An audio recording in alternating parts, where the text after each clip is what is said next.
అందుకే ఈరోజు మా ఆడబిడ్డల పేరు మీదనే ఇండ్ల మంజూరు చేస్తున్నాం. మా ఆడబిడ్డలకే పెట్రోల్ బంకులు ఇచ్చినాం. మా ఆడబిడ్డలకే 500 రూపాయలకు సిలిండర్ ఇచ్చినాం. మా ఆడబిడ్డలకే ఈరోజు సోలార్ పవర్ ఉత్పత్తి చేసే అధికారం ఇచ్చినాం.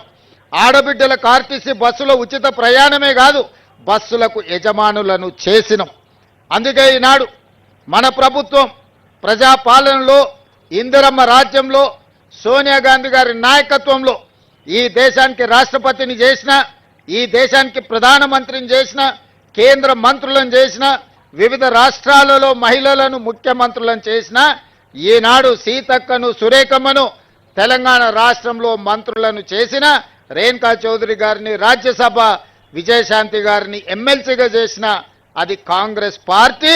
సోనియా గాంధీ గారి నాయకత్వంలోనే మహిళలకు ఈ గౌరవం దక్కింది. ఇందిరమ్మ రాజ్యం ఉన్నప్పుడే మహిళల ఆత్మ గౌరవంతో తలెత్తుకొని నిలబడే విధంగా ఈరోజు మహిళల అభివృద్ధి కోసం మన ప్రభుత్వం పని చేస్తున్నది.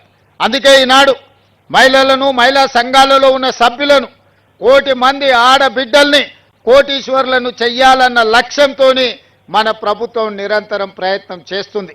అందుకే ఒకనాడు ప్రభుత్వం చీరలు పంచితే ఆ చీరలు పొలాల దగ్గర పిట్టల్ని బెదిరించడానికి కట్టే పరిస్థితి ఉండే మా అక్కలందరికీ తెలుసు. చాలామంది మహిళలు నిరసన తెలిపినరు. గ్రామాలకు వెళ్ళినప్పుడు పాదయాత్ర సందర్భంగా మా దృష్టికి తెచ్చిండ్రు.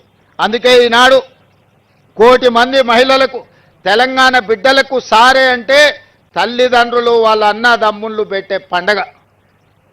అది ఎంతో ఆత్మగౌరవంతో ఉన్నది. ఈనాడు తెలంగాణ ప్రభుత్వం ఆడబిడ్డలకు సారె పెట్టే ఉద్దేశంతో ఇందిరమ్మ చీరల పంపిణీ కార్యక్రమాన్ని చేపట్టడం జరిగింది. ఈరోజు 1 కోటి మందికి చీరలు పంచాలి అని 6 నెలల నుంచి సంస్థలకు ఉత్పత్తి చేయడానికి ఇస్తే ఇప్పటి వరకు 65 లక్షల చీరలు మాత్రమే సరఫరా చేసిండ్రు. అందుకే ఈ 65 లక్షల చీరలను గ్రామీణ ప్రాంతాలలో ఉన్న మహిళలకు ఈరోజు ఇందిరమ్మ జయంతి సందర్భంగా మొదలుపెట్టి డిసెంబర్ 9 తెలంగాణ తల్లి అవతరణ దినోత్సవం వరకు వివిధ గ్రామాలలో, తండాలలో, గూడాలలో, మారుమూల పల్లెల్లో అందరికి ఆడబిడ్డలకు ఒకరొకరికి పేరు పేరున ఇంటికి చీరల పంపిణీ కార్యక్రమాన్ని చేయమని చీఫ్ సెక్రటరీ గారికి, ఉన్నత అధికారులకు, జిల్లా కలెక్టర్లకు, రాష్ట్ర స్థాయి నుంచి గ్రామ స్థాయి వరకు అధికారులందరికీ ఆదేశాలు ఇవ్వడం జరిగింది. ఈరోజు ఇంకా 35 లక్షల చీరలు రావాల్సినవి ఉన్నాయి.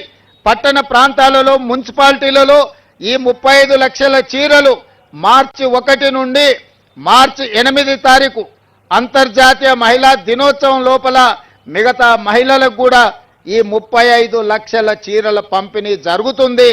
టోటల్గా ఈరోజు నవంబర్ 19తో మొదలై మార్చి 8 తారీఖు నాటికి 1 కోటి మంది ఆడబిడ్డలకు 1 కోటి చీరలు పంపిణీ చెయ్యాలని ఒక మంచి సంకల్పంతో ప్రతి ఆడబిడ్డకు సారె పెట్టాలని ఈ ప్రభుత్వం, మీ సోదరుడు ఈరోజు చేస్తున్న ప్రయత్నాన్ని నిండు మనసుతో ఆడబిడ్డల్ని ఆశీర్వదించవలసిందిగా కోరుకుంటూ, ఎవరు ఆందోళన చెందవలసిన అవసరం లేదు, ఎవరు రాలేదు అని బాధపడాల్సిన